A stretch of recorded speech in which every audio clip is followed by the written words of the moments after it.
Fala galera, tranquilidade? Sejam todos bem-vindos ao canal Bizu com Vagnão e eu sou o Wagner. Hoje trago a ilustre presença de dois amigos meus, os teachers Gustavo e Thaís. Eles irão dar dicas de inglês e também irão contar um pouco como eles aprenderam inglês. Se você ainda não é inscrito no canal, se inscreva, ativa o sino de notificação e deixa aquele like. Então vamos lá. Como você aprendeu inglês, Thaís? Eu comecei a me interessar pelo inglês lá quando eu tinha mais ou menos uns 9, 10 anos, né? Minha mãe começou a trabalhar e ela me deixou sozinha em casa. Então, pra eu ter uma distração, ela tinha contratado aquela televisão NET, a TV a cabo NET, e eu assistia muito Friends e The Big Bang Theory. Então, acabou despertando esse interesse em mim. Então, eu comecei a entender, eu comecei a ir mais a fundo, e eu realmente era legendado, não tinha nada de dublado, era legendado. Então eu comecei a ter um interesse muito grande e isso começou a acarretar de eu começar a entender as coisas. Aí depois eu conversei com a minha mãe e falei, mãe, eu realmente estou entendendo o que eles estão falando. Aí a gente foi mais a fundo e ela sempre quis muito que eu fizesse algum curso de inglês, né? Certo. Então eu tive mais essa vontade internamente, foi por um empurrãozinho de Friends. Eu confesso que foi por um empurrãozinho de Friends. Bacana. E você, Gustavo, como você aprendeu inglês? Eu comecei a estudar no curso de idiomas quando eu tinha 8 anos. E aí, tipo, as coisas que eu aprendia lá na aula, eu jogava muito videogame na época também. Então, se eu entendesse, eu não precisava nem entender a frase inteira. Uma palavra, aí eu já conseguia entender, tipo, o resto inteiro por essas palavras que eu aprendi no curso. Assisti muita série também, legendado. Assim, o áudio em português, a legenda em inglês, ou vice-versa, também ajudava bastante. Pesquisava a letra de música mas assim, no começo mesmo foi mais o videogame que ajudou, assim, a ir entendendo o que era a língua. Ah, bacana. E quais as dificuldades que vocês encontram na sala de aula em relação aos alunos com o inglês?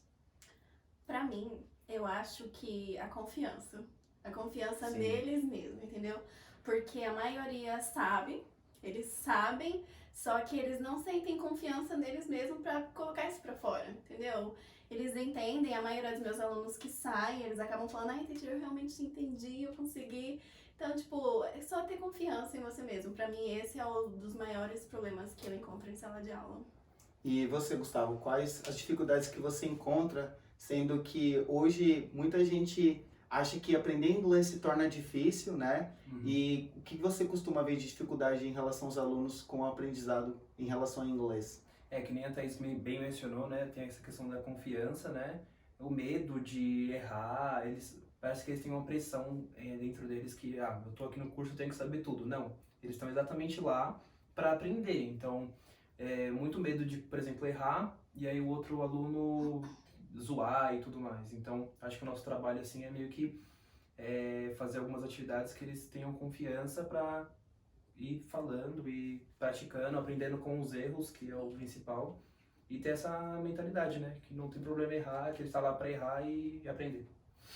Sim, bacana. E quais dicas que você pode estar passando, Thaís, para o pessoal que está em casa, está assistindo o vídeo agora, para melhorar o inglês em relação ao listening, o speaking, o writing, o reading? Pra mim, o primordial pra mim é o listening, primeiro. Então, com listening, é onde você consegue compreender a parte escrita, onde você consegue pensar em como vai soar a parte oral. Então, pra mim, eu dou muito valor ao listening. Tudo bem que a parte oral é a mais importante, é uma das mais importantes, né?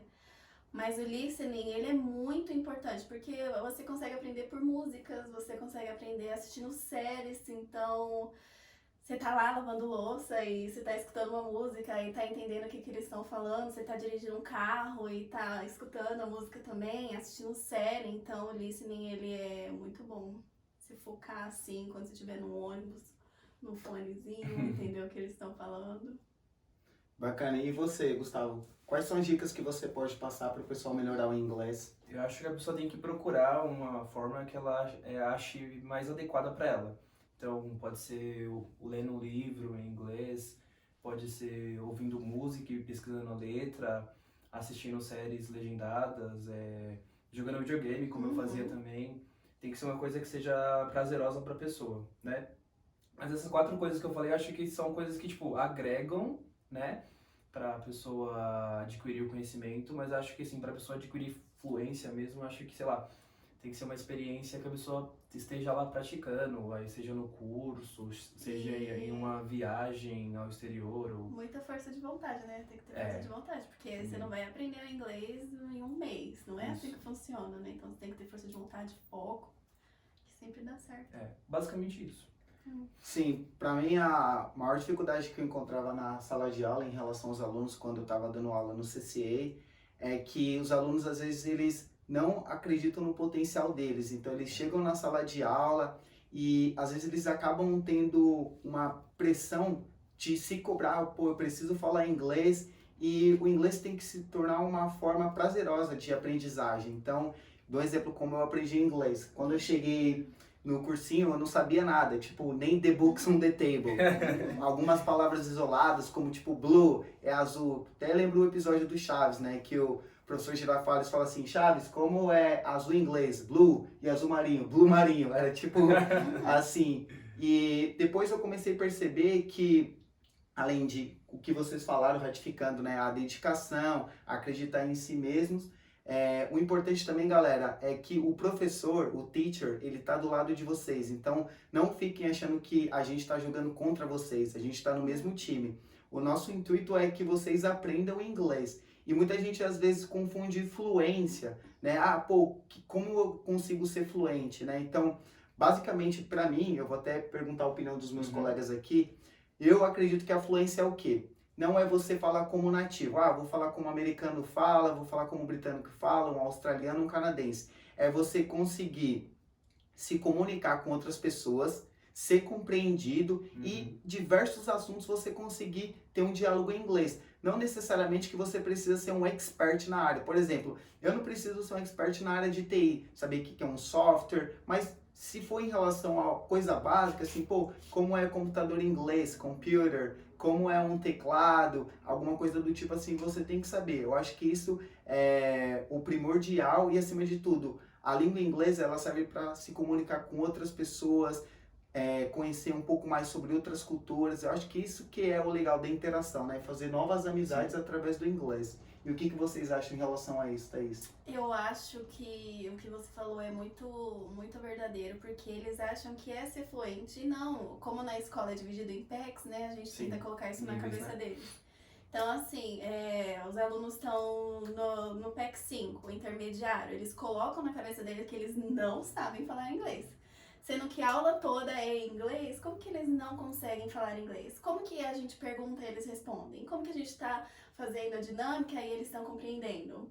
Entendeu? Então, assim, é mais questão de você ter essa confiança em você, porque ninguém tem que ser fluente. A gente não nasceu nos Estados Unidos, a gente não vai nascer com essa fluência, a gente não vai criar essa fluência estudando, a gente não mora lá, entendeu? Sim, exatamente. Então, assim, você sabe falar sim, e é isso que a gente tem que colocar na cabeça dos alunos. E aluno acha desse patamar que é uma diferença. Na verdade, o que eu mais tenho com os meus alunos é a amizade. Entendeu? Então eles têm que sentir que você é amiga deles, eles têm que sentir essa confiança em você, porque aí você pode falar de um jeito informal, que pra eles professor tá lá em cima, você não pode ter essa intimidade. Professor é o the best. E aí também ele tem mais, até confiança em perguntar pra você as dúvidas que eles possam vir a ter e tudo mais. Tudo melhora, tudo, a intimidade melhora, eles sabem, não, a professora ela jamais falaria alguma coisa assim, ela sabe que eu sou assim, e eu tenho que passar isso pra eles. Tipo, você sabe, por que você tá se sentindo travado? Sabe? Então eu acho que você tem que ter confiança, a gente não nasceu lá, entendeu? Quem mora lá é outra história, né? A gente tá falando de como aprende. Então, pra mim, a parte mais importante do inglês é você conseguir se comunicar. Você vai para os Estados Unidos, você não vai passar fome? O que mais que você quer? Entendeu? Tá tudo ótimo. É até engraçado, né? Porque eu conheço uma pessoa que se mudou pro Canadá, né? E a pessoa não sabia nada de inglês. Então a pessoa foi meio que aprendendo a língua, ouvindo as outras pessoas falarem lá e tudo mais. E essa pessoa veio visitar a minha família, né? Recentemente, uns 2, 3 anos atrás, e eu conversei com essa pessoa. E eu percebi que, assim, gramaticalmente falando, a pessoa cometia vários erros. porém eu consegui entender tudo que a pessoa falava e a pessoa também entendia tudo que eu falava. Então a pessoa tava Deu conseguindo se certo. comunicar e tudo mais. Recentemente também eu tive uma experiência muito legal, né? A gente acabou indo num almoço em família e uma das primas tava com um namorado que ele só falava inglês. E a gente se comunicava perfeitamente, só que tinha momentos em que eu não sabia o que aquilo significava e ele me explicava o que significava e tava tudo maravilhoso, entendeu? Isso não quer dizer que eu não falo inglês. Não é porque você não sabe como fala paralelepípedo em inglês, que você não sabe como fala inglês, entendeu? E as pessoas, elas colocam isso na cabeça delas. Se você não sabe como que fala, não sei, alguma palavra muito exótica, que nem em português a gente sabe, você não consegue traduzir para o inglês, você não sabe falar inglês. É isso que tem que tirar da cabeça das pessoas. Que acontece muito com os alunos, por exemplo. 90% da aula eles conseguiram se comunicar, responder as perguntas, fazer as perguntas, e por causa de um erro, aí já vai para casa muito frustrado, entendeu? Então é complicado. Eu também tenho um primo que ele viajou acho que foi pro Chile. E aí ele tá no nível intermediário ainda e não tem muita confiança para falar. Só que ele era meu aluno. Oh my God! A confiança que ele teve depois que ele voltou de lá, né? Foi surreal. E agora ele tá, assim, mais participativo na aula, mesmo que ele erre, ele tenta, e isso ajuda muito ele, porque ele tentando, não tendo medo de errar, ele vai estar aprendendo muito mais do que ele aprendia anteriormente. E a questão da força de vontade agora mudou completamente o jeito que ele pensa sobre as coisas. Exatamente. Então, galera, não foquem nos erros de vocês, tá? Então não fiquem tentando falar perfeito. Vou usar uma metáfora aqui como analogia. As crianças aprendem falando errado. Uma criança ela não vai falar assim, mamãe, na primeira vez. Ela começa falando mama, mama, mama, mama, até ela chegar a falar mamãe. Então, tentem apenas falar, não fiquem frustrados. Eu tenho que falar perfeitamente, porque todo mundo, no início, vai ter dificuldade para aprender a língua. E da mesma forma que a criança consegue aprender através dos erros, você também irá aprender. Então não foquem tanto nos seus erros e comece a focar um pouco mais nos seus acertos. Tenta fazer uma autoavaliação, olhar no passado. Caramba, eu cheguei na sala e não conseguia falar what's your name? Hoje eu já consigo responder o how old are you? Então, o que a gente passa aqui para vocês, né, como teachers, mas também como alunos que nós fomos no passado não muito distante, é que vocês têm a capacidade, mas vocês têm que ter um pouco mais de confiança em vocês e determinação e, acima de tudo, galera, estudar, né? Não adianta achar que só pegando a aula um dia na semana de 2h30 ou 2h45 vocês vão conseguir ser fluente em um ano. Demora tempo. Costumo dizer que tem até uma frase que eu carrego comigo, que é Great things take time. Ou seja, grandes coisas levam tempo. Então, assim, a língua inglesa ou a língua francesa ou qualquer outro tipo de língua, galera, não é da noite pro dia que você vai aprender. Então, leva tempo, você precisa se esforçar, você precisa ter dedicação e com certeza você vai atingir seu objetivo. Né, do curso ser 1 hora ou 2 horas. A maioria dos alunos, eles são um pouco revoltados porque eles não conseguem falar, porque eles falam que eles não praticam. Justamente por isso, você só vai, no nosso caso, a gente dá aula para uma turma dia de sábado, aí ele vai ter a semana toda, ele não vai estudar, ele não vai abrir o livro, ele não vai fazer o listening, que é um dos mais importantes. Ele vai chegar lá, vai estar travado e vai acabar culpando quem? Nós, ou o curso. E não, porque como assim ele vai ser fluente, sendo que ele só fala 1h30 por dia? O único momento que ele fala, a única hora que ele usa pra falar inglês é a hora que ele tá no curso.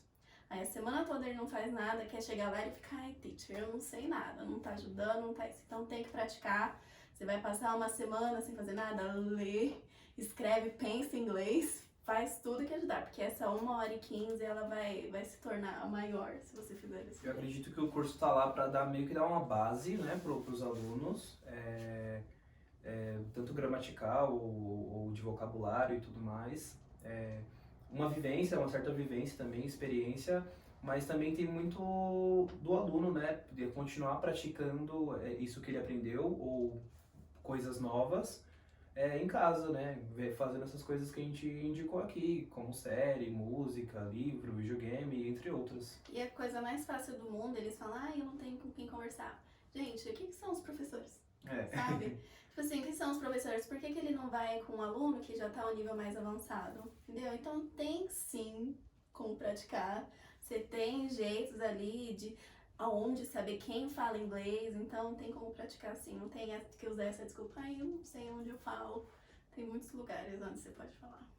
Beleza, galera? Então, esse foi o vídeo, as dicas com os teachers, ratificando o que eles falaram aqui, né? Então, vocês têm que se dedicar, tem que ter aquela prática diária. Então, uma coisa que eu acho muito interessante, galera, hoje em dia é o poder do hábito, né? Então, se você todo dia praticar, nem que seja 15 minutos, pode ter certeza que você vai diminuir o seu tempo e proporcionalmente você irá falar inglês num tempo menor do que você levaria se você só pegasse aquela aula de 2 horas e meia num sábado. Tranquilo, galera? Espero que vocês tenham gostado do vídeo. Se vocês têm alguma pergunta, deixe aqui nos comentários com a tag #VagnãoResponde. Se você ainda não é inscrito no canal, se inscreva, ative o sino de notificação e vejo vocês na próxima. Bye!